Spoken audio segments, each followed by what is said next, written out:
Welcome to ChristiTutionalist Politics podcast, aka CTP, in association with thelibertybeacon.com, and I am your host, Joseph M. Leonard, and that's Leonard.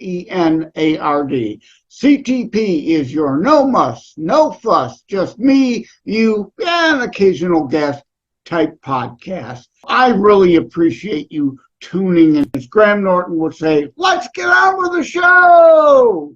Welcome, everybody. I have with me today David Schein, not Shen or Schein or Lord knows probably whatever umpteen million ways he's probably heard it mispronounced. It's Schein, but it is Schein.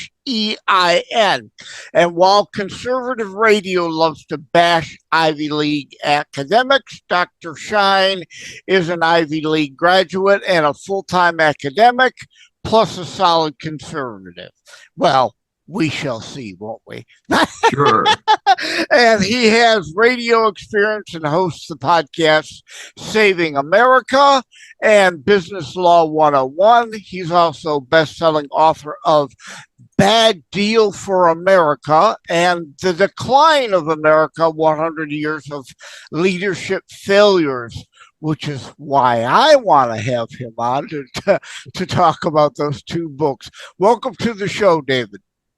Thank you so much. I appreciate the opportunity to talk about it and to meet you. And you're a fascinating person as well.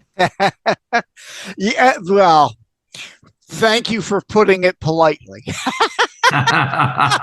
Some might put that in a little more negative kind of connotation. Oh, not in my book. If we do interviews in either direction, my objective is always to have a win-win interview. Okay, well, just to give people an idea of when this is being recorded as opposed to when it'll land up on air a while from now. I understand you're just kind of coming out of the effects of Hurricane Beryl, even though it was downgraded to Category 1.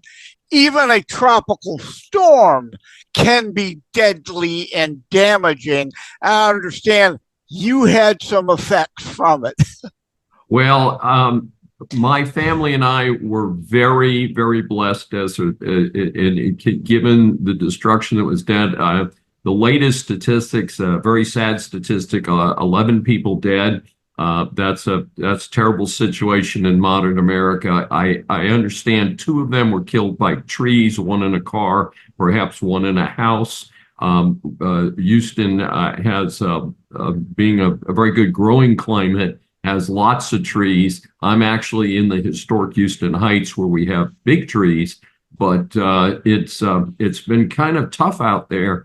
And so the storm actually the eye of the storm hit 100 miles south of here, but the power of the storm came right through the center of Houston, and we're near the center of Houston. And of all things, my son, his wife, and the 2 young boys were here visiting from Baltimore.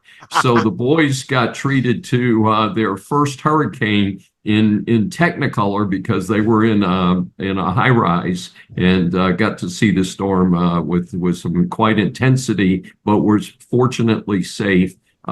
Here at our Historic Heights studios, we were blessed to have power because we've had storms where we're without power for periods of time. But this time we kept power, but we lost internet. So it's very exciting this morning because I was going to be recording on a laptop from my residence when the internet popped back on this morning. And I do want to extend my condolences and concerns to the many, many, many people. It's rather extraordinary statistic. Approximately 2 million Houstonians, which is about half of the population of the Houston area, which is about 4 million, are without electricity as of Monday night. The power company called CenterPoint has restored about 1 million of them allegedly by the end of today. And it's concerning to me that a major city like this taking only a Category 1 storm would lose that much electricity service. Part of the defense, and to present both sides, be fair, is that we had a freak storm here the third week of May that a bunch of tornadoes just came out of a tropical storm, barreled through the place, and tore the place up. So reportedly, a lot of electric patches were done at that time to get people up and running. And reportedly, the power company has not had time to go back and take those temporary patches and fix them. So they really got caught with their pants down, as we say, because the infrastructure was not there. My response is that I think it points to a concern that I have across America, that we have run up enormous debts, and I'm very concerned about the national debt, as I think all Americans should be, but I'm also concerned because that hides the discussion. The national debt hides the amount of state and local debt and future obligations that have been run up. And at the same time, we have this disintegrating infrastructure. And the point is okay, where is all the money going if we're not doing fundamental things like streets and bridges and schools and the things that we need for daily life? And so I'm concerned for sure. And our electrical grid, which is in major need of upgrades, and we've been fighting for a real infrastructure bill, but all we've gotten over the last decade or two have been money laundering bills to family, friends, donors, and special projects, like mainly solar and wind, that then years later, after they've pocketed money, all go bankrupt and all those people out of work and not providing the power they pretended would be available. So yeah, we need, I talk about it in my Terror Strikes Coming Soon to a City Near You book, that also, the infrastructure, the power grid, like the LAX airport being taken down several months ago due to an attack on the power grid there. And we still hear little about it, but a lot of the politicians don't want to fix anything. They just want to use infrastructure as a money laundering alternative or opportunity. Unfortunately, like we had storms roll through here today also, and being in Michigan, we have tornado issues too. So I mean, those knock out a lot of things. But indeed, we absolutely need to harden our power grid. But let's talk about then your Bad Deal for America, which came out in 2022, same year as my Terror Strikes book. What was your emphasis? Or well, before we get to that, we know you're an academic.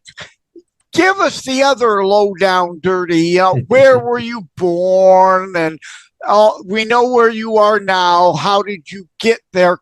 All that stuff. I would be glad to give you the 2-minute summary. So I was born in the city of brotherly love, born in Philadelphia.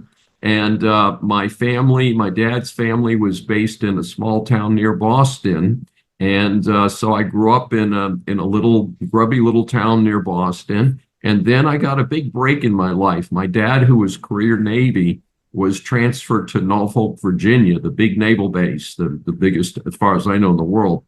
And it was an opportunity for me to function in a much larger city and function in a modern high school, which I had not been in. And I kind of blossomed in that environment, and I did very well in high school and earned a scholarship back to Philadelphia to the Ivy League School, University of Pennsylvania, where I ran into a very different environment because that was during the Vietnam War protests. It was during the surging drugs situation. And as I tell people, because it's part of my book in process, the new book, which is called A Cheap Education. And it's a play on the concept of Penn being one of the most expensive colleges in the country. And here I am, this kid from the wrong side of the tracks, from a military family, at a campus where the people are doing drugs publicly and are protesting the Vietnam War. My dad's in the military, and so it was a very difficult environment. But in any event, I got through that. I had my own business in college and discovered many, many things about myself and about life, and was accepted directly into the Darden School MBA program at the University of Virginia, which is kind of like a boot camp program, a very intense program, and did that for 2 years. And then I decided that to be a captain of industry, I would need a law degree as well as an MBA, and had family here in Houston. So that was my first introduction to Houston. Came here, attended the University of Houston Law School, and joined up, as you might expect, with the energy capital of the country, with work for Gulf Oil in law school and Shell Oil for 3 years in 3 states. I don't think Shell and the other oil companies do that as today, but in my case, they bumped me around the country, and I worked in Houston, California, and Louisiana within 3 years. And that took care of marriage number 1, by the way, also. It's very, very hard on a family to move that much. But in any event, I then was a corporate attorney for a decade, private practice for another 15 years. And I had made a commitment to myself as I finished law school that I wanted to share from an educational standpoint, because I was very appreciative of going from the wrong side of the tracks to being where I am today and enjoying the privileges that I enjoy today are a result of education. And in fact, I get a little concerned about the people putting down education and maybe people avoiding college who might have the metamorphosis and the opportunities that I did. Not for everybody, but for me, it opened wonderful doors and all sorts of interesting things. But in any event, I wanted to give back. I had learned from I've been adjuncting at many universities that to get respect in academia, you really need a PhD. So I had an MBA and a law degree, but I knew that I wouldn't be one of the cool kids if I didn't have a PhD. So I went back to the University of Virginia, put my life on hold, did enough part-time work to keep the bills paid. I actually was awarded a fellowship at the University of Virginia because I'd done very well on the entrance exams, and knocked out my PhD start to finish, including the dissertation, in 3 years. But then I ran into a new problem, which is called age discrimination. And one of the things that they don't tell you about all this DEI nonsense, which was kind of starting to kick in about the time I finished my doctorate, is that it doesn't include age. It's funny how that works, is that it's really a very unique form of discrimination. Some of the people out there decide to decide who are the acceptable minorities, and the other minorities, like people over 60 who have all of the credentials and publications, but we're the wrong gender or the wrong color or something like that. And it's been very, very challenging. Exactly what I was going to say. Have you looked in the mirror? You're the wrong color, right? And it's a shame, because I am a very, very vocal advocate for the advancement of women and minorities. And I want to see everybody get ahead. But the concept of everybody getting ahead cannot mean we don't take the best qualified person. And I was the director of EEO when I was corporate. I was the director of EEO affirmative action for 2 years. So I actually know the intricacies of that system. And it does not require you to hire an unqualified minority. What it does is it says if you're a government contractor, you should be out there recruiting so that minorities know that you're a okay place to work and that you're going to give them a fair chance to succeed. And that's what we all want in life. That's what I was given. Penn didn't give me anything other than an opportunity to go there. Once I got there, it was up to me to succeed or fail. And I will note that a lot of my fellow scholarship students had a real rough time, and a number of the people that I knew did not finish Penn who had similar backgrounds to me. And sometimes you just got to grit your teeth and hang in. And that's what I did in higher ed. I recruited for 3 years. I got a visiting appointment for a year at Richmond, Virginia, very fine school, University of Richmond Business School. And less than a year later, the big 2008-2009 financial crisis hit and destroyed the economy. And the University of Richmond's endowment went from $4 billion to $2 billion in a matter of months. And the admin there panicked and they laid off everybody at the end of the school year. They told us in late February, hey, you're not coming back next year. And the regular full-time faculty has to double up and get the job done because we're going to cut the budget. So I was out of work for a year, out of higher ed for a year. I kept working part-time and doing other stuff and doing some adjunct teaching. And then I was hired by a very different school. How about a historically Black university, HBCU? It's called Historically Black Colleges and Universities. It was Virginia State University, one of the oldest HBCUs in the entire United States in suburban Richmond, Virginia. And I experienced some very interesting things there and helped them get their reaccreditation for their business school while I was there. And then a friend of mine made a personal connection to the University of St. Thomas here in Houston, and I joined the faculty here a little over 11 years ago. Started again as a visiting faculty, gave up a tenure track at Virginia State, and then worked my butt off. And I'm now a full professor with an endowed chair. So, other than that, I have nothing to do. Yeah, and you said a couple things. Yeah, equal opportunity to succeed or fail. Right. That's all our nation ever promoted and guaranteed. We are not communist equality of outcomes. We are still, despite many turning us into an ineptocracy, somewhat of a meritocracy, or at least need to return to that. And, the whole point of rising tides of all lift all boats, all groups. So when that I just had a show the other day called Rising Tides Lift All Boats. Detroit, as an example, there's a Mexican town, there's a Chinatown, there's, this, that, the other.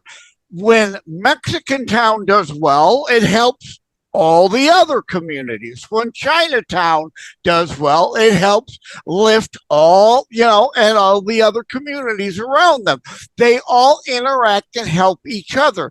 That's the real diversity, not the forcing of it, like a Benetton ad. And then the other thing is you mentioned cheap education. So yeah, I'm going to take one pot shot at education. But the fault is the people going to the college or university. It is a cheap ed, as in your degree is worthless if you are the one dumb enough to not know what's going on, not know what you want, not make the best of that opportunity, and get a gender studies degree rather than economics or law or engineering, right? All the valid. But other than that, yeah, not everybody's got to go to university or college. I went to a trade college myself. There's a lot of great opportunities for that. So the opportunities are there. The problem is people don't avail themselves of it. And they waste their time and waste their money. And it's very sad because the student loan situation is a dramatic example. And I did take student loans. I will tell you a funny story about being green. I'm a first generation college student. On my mother's side, as far as we know, I am the first person in my mother's family tree to graduate from college. And my dad did not attend college. He had two brothers who later attended college, but he did not. My parents provided no real guidance because they couldn't. They didn't know what it looked like. And, I see these white collar families today who take their kids to 4 universities to do a college tour to pick out the college they want to go to and all that. My first day at the University of Pennsylvania was the day my uncle dropped me off at the dormitory with my meager possessions and said, "We think this is where you're supposed to be." And then I went and tried to and figured out how to register and all that. It was hilarious. But the thing is that I still got through it. I found out the full scholarship just means that they don't charge you for tuition and fees, that I still had to buy books, pay for my dorm room. And you know what? There's that thing called food and doing the laundry and stuff like that. You got to pay for all that stuff. So I did take federal loans, and I'm proud to say that I paid all of my student loans. And I expect both of my sons took student loans, and I helped them a great deal. They still took student loans, and I expect them to pay them in full. That's the way America should work. They were given an opportunity. They have both used their degrees well, and I have used my degree well. Why would we pay the student loans for others? But you touched on an important point. About a decade ago, we had over 2/3 of undergraduates majoring in communications. And it's no wonder that they can't pay their student loans because they did that. Other examples, psychology is a very valuable field. It's all sorts of interesting information. Here's the blunt fact. A psychology undergraduate degree does not translate into a job higher than working at Starbucks. You need to have an advanced degree or advanced identification like licensed clinical social worker, things like that. You need additional credentials to utilize psychology degrees. So a lot of those students went on and got MBAs or got a specialized master's degree in human resources, make great people. But people need to be upfront and say, if you're going to major in psychology, you need to understand what the terms are. And even in business school, there's a real pecking order. There's certain degrees in business school that are in huge demand and others that are not. And we all have to learn continuously. You and I are doing something that wasn't even invented. I mean, if you think about it, a lot of Zoom stuff has blossomed since the 2020. I mean, even though the internet itself blossomed around the year 2000, but you and I have both exercised something called flexibility, utilizing where we started, seeing the opportunity and putting the additional homework in to learn how to do things. And I have to learn how to do things all the way. I have a producer for the webcasts and podcasts that I do. She works for me, but she also tells me what to do. and because she knows a lot more about the technical aspects of what you and I do, in terms of preparing this material to be out in the public sector so that people actually want to watch this stuff. And that's not my expertise. So, part of it is also recognizing other skills and things like that. I totally agree with you. Not everybody needs to go to college. And in fact, I do consulting for a number of HVAC contractors, air conditioning, electrical, plumbing. It is a huge business in Houston because we're so dependent on air conditioning, and all of us need plumbers and electricians. Those folks are in enormous demand today. you know what? It's a tough business. You got to get out there. You got to do the training. You got to do the apprenticeship. You got to take licensing exams.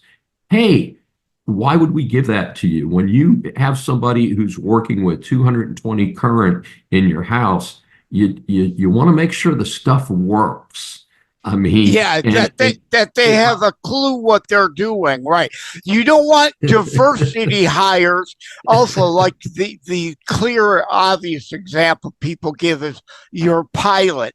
Do you want them to really know how to fly the plane and have hours in simulation, or hey, you happen to be the right gender quota, so we'll let you fly the plane whether you know how or not, right? That's not the pilot I want. Yeah, and the like. And also, this goes back when you did it, school loans were different. When Obama, as I called him, federalized the student loan process, it, of course, like everything, government screws things up. And it screwed all this supposed free money, which, of course, isn't free.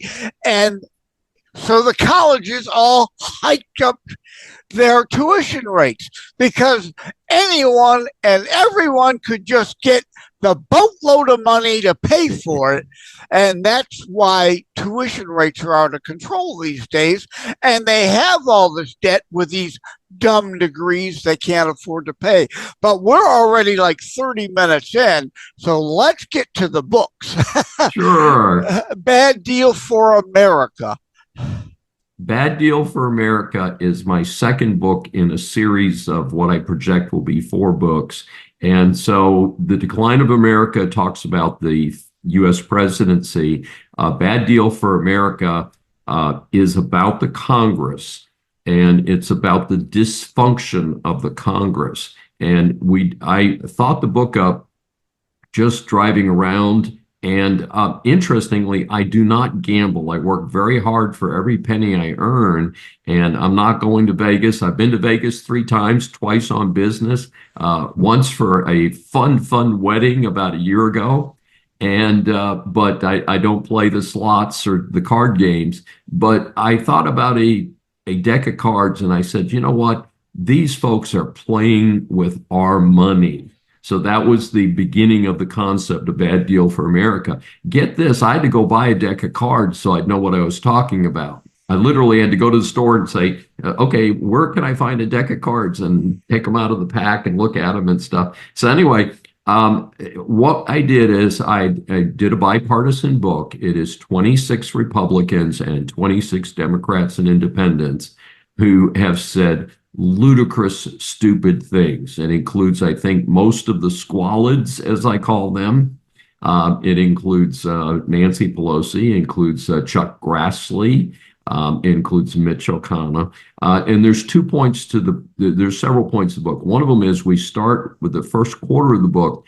I tell people how much money and resources you get as a member of Congress. And it's a whole lot better deal than anybody realizes. So we wanted people to know that these people are getting plenty of money. And I lived in D.C. for several years, and I can tell you that these folks bellyache and, oh my God, it's tough living on $200,000 a year because it's so expensive to have a house in D.C. and a house in my district. Well, first of all, most of these people never show up in their district unless it's election time, and then they're everybody's best friend for a few months. So my proposal is that they live in their home district and that we have absolute term limits. So the bottom line is we need to have term limits. We need to make sure. So there's the end pitch of the book. So the first part is, no, you don't need more money. You need to live on your budget like the rest of America. Number 2, we need to elect smarter people to Congress, both houses, the Congress and the Senate. And number 3, we need to have term limits because these people ain't going to give up power. It's fun to have power. I mean, let's face it, no matter what you do in life, being the king is the best deal in town. And all these people are kind of mini kings. And the only way we're going to fix it is through Most likely there'll need to be a constitutional convention of states to force the Congress to adopt term limits. My proposal is 1 5-year term for president, because basically the presidency is really a wasted deal, because they spend the 3rd and 4th year of their term running for president again, and then in their next term they spend the last 2 years picking out their presidential library and trying to continue their legacy by electing somebody who will keep their policies and whatever things they do. So I think a 5-year term, which is common around the world in other democracies, would be a good idea. 2 Senate terms max, which, is 12 years. That's a lot. And then 5 2-year House of Representative terms, which I think is a lot. And just to kind of get it, but I mean, Joe Biden, classic example, he has been in Washington over 50 years on the public dole. As far as I can tell, never has had a real job. His competence level, I don't know how he got ever hired at something higher than dog catcher, to be blunt about it. And so, but this is somebody that's been around, and that's a classic example of that. So a few of the other things I've suggested is that we eliminate pensions entirely. Believe it or not, more than 90% of non-government employees, that's the rest of us humans, have no defined benefit pension. We have savings plans. Not all of us have savings plans. My university does not have a pension plan. I've been there 12 years, or I'm in my 12th year. I have a savings account, and I have to put money in that account. My employer puts the money in that account, and I have to figure out the best way to spend that money at the end. And it's very unfair that the public sector is about 75% with pensions, real pensions that the rest of us are paying for, and yet we don't have pensions ourselves. So Right. those are Yeah. some of the things about bad deal for America. Yeah, those that work for us have better benefits than those of us who are paying those who supposedly work for us. In business, it doesn't work that way. Only You bet. in government. And now you mentioned about gambling. I love Vegas. I haven't been there since 2006, though, because there's a whole lot more to do there than just gamble. But behind the scenes, we're recording Wednesday, July the 10th. It's like, and I say, Caitlin Clark in the Indiana Fever owe me 10 cents, because I put 10 cents on them to win money line over the Washington Mystics, and they pissed away that game. So Caitlin, you owe me a dime, the way I see it. But gambling isn't an issue if you're reasonable and within means of it, right? Like, I put a dime on the game. It's a lot of fun to do it that way, but if you're putting out big bucks and hoping to become a millionaire because you hit something big, that's where it becomes a real big problem. And yeah, everything you laid out, convention of states I'm for. I don't buy the runaway convention canard that those who love the status quo use as an excuse to avoid doing it. It's a convenient excuse to not do anything and leave things the way they are.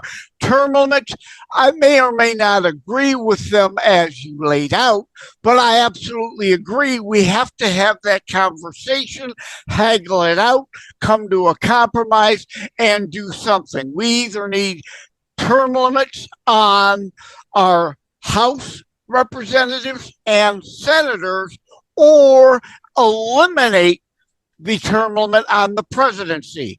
You don't get to have one, but not the other. Absolutely. Yes, I agree. And I think I think the public is very, very much in favor of term limits, and the people in Congress are petrified of them, because that would dramatically change the game that's being played in Washington. And so that's how I dealt with the Congress. My first book, which took a number of years to put out, was called Decline of America. and it was published in 2018. I was very fortunate. I got an actual real publishing contract with a small publisher called Post Hill Press out of Nashville. And to give you an idea how the book publishing world works, I have just started to receive royalties 6 years after the book was published. So, right. Because in the traditional publishing world, you get upfront monies. That's not free and clear. They give you the upfront, and then they eat away at all that till you've made up that upfront money. Then you get to see benefit. Yeah, maybe, maybe, yeah. I go into that in how to write a book and get it published, hints, tips, and techniques. Yeah, the benefits and the pros and cons, the good, the bad, and the ugly of the traditional versus the self-published, or as I call it, assisted publishing. Not all, quote, we help you publish firms are created equal. There's low, cheap end, and sometimes you get what you pay for. And then there's the higher end assisted publishings. But yeah, so we've talked about the first two then, so we may as well. What's the third in the series? Okay. Well, as you know, I'm taking a break because I'm working on a book that's very different, A Cheap Education. The two subsequent books in the series, so we have the presidency, the Congress, and then the Supreme Court, which is very much in the news today. And then a book that I've already named called One Word, Failure.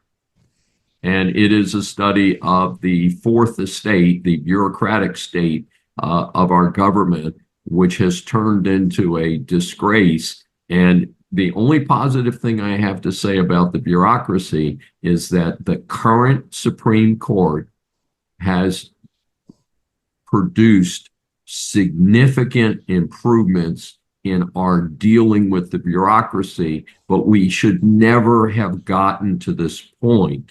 And I'm being an attorney for 46 years, I'm very familiar with the Chevron doctrine. And the Chevron doctrine is a classic problem of America jurisprudence. A court created that doctrine. There's no law that says, no, there's something we call the Chevron doctrine. It was passed by Congress in this year. No, it was a judge about 30, 40 years ago said, oh, well, if an administrative agency with those big hot dog experts in it said this is the way it should be, well, then that's the way it should be. And if you want to overcome the experts in that agency, then you better come up with some pretty heavy duty proof. So I call it having your thumb on the scale. So in other words, if you went to court after you exhausted all of your agency remedies, the agency still had its thumb on the scale in its favor because of the Chevron doctrine. So this is a very important change. Also, the current Supreme Court has, consistent with several earlier courts in the last few years, has reined in the EPA. And I want to be very clear about this. When I teach the chapter on environmental law, the EPA, the Environmental Protection Act, which created the EPA, has accomplished a tremendous amount in America. We have much better clean streams. We have much cleaner air. We have much better organization of waste disposal. We've accomplished a lot. But the classic problem with these agencies is they never go away. Well, they want the deep state, administrative state. They have their jobs, they keep growing their agencies, and once the things are accomplished, they never scale back. EPA is exactly something I thought I would bring up during this discussion. When it was created under Nixon, it had a laudable goal, and over 25 years, it pretty much accomplished that goal. But today now, they think they can meddle in the pond in your backyard as a navigatable waterway. Bull. You do not have congressional authority or anything over that. And Chevron a liberal activist court siding with the deep state out of whole cloth created that. Are you familiar?